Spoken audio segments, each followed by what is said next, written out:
In the original version, Jeremy Irons and Whoopi Goldberg played Scar and Shenzi.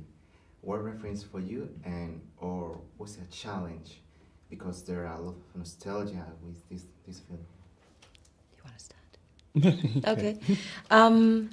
Well, I take my information from the script, and every script, I don't say we change the story, but it is different because the language that I use or get to speak in this one was different. So I realized right from the beginning that this is a very more dangerous character, a more character that you have to take really, really serious. And therefore, I always am happy when I hear the old version and the hyenas are very light. Whoopi Goldberg makes me laugh because she's just so funny. Yeah. But in this version, the hyenas are not funny. I don't find Shenzi funny at all. And that was the big difference. Yeah.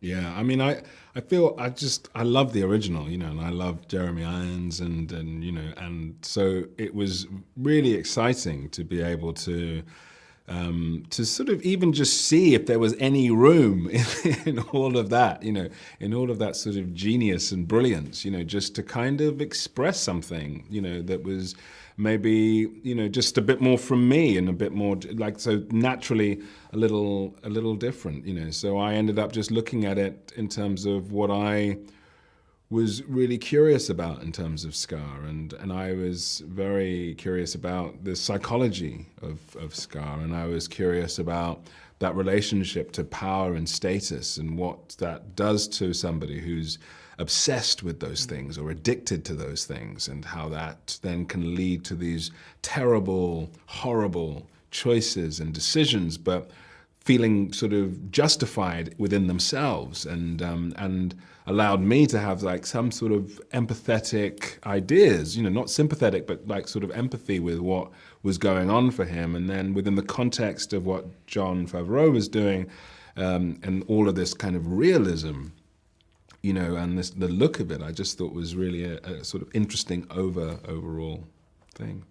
Chiwetel, you play very Shakespearean roles in theatre. Have you used your Shakespearean experience for this film? I don't know, yeah. My Shakespearean experience is, well, I feel that, yeah, this part and these characters are very classic, you know, in their own way. And so, and the film, you know, Lion King, you know, obviously is based in some degree on Hamlet, and not just Hamlet, but, you know, obviously, and then a few other Shakespeares as well. You know, there's Henry IV, Part 1, for example, and of course Macbeth. And I think that, you know, with Scar and exactly that kind of obsessional quality about power, you know, is very much like Macbeth in some ways. And so I was very curious about looking at it from that, you know, definitely sort of classical perspective and that sort of classic villain, yeah. The Lion King has a very diverse voice casting. Both you have projects with Disney and Marvel. Is Disney really committed with diversity? Is it simple? I think so, because like the last movies that are coming out and the ones that are going to be out in the next years, I'm so excited to see all these different strong characters, the lead characters, and to be honest, I can relate to them, and I think it's important to be able to see yourself on screen, and it doesn't matter whether we are talking about movies or cartoons or whatever. The movies that they produce, I think they include everyone, and that is important. I have seen movies from Disney since I was younger, and I always liked the fact that everyone was portrayed. That's nice. You agree?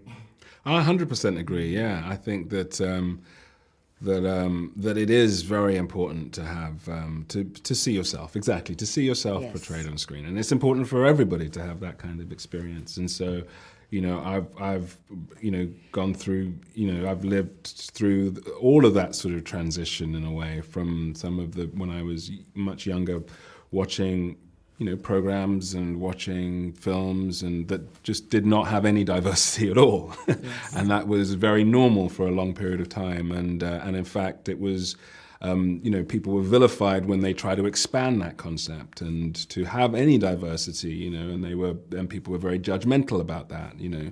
And so the push and the struggle to have representation on screen continues.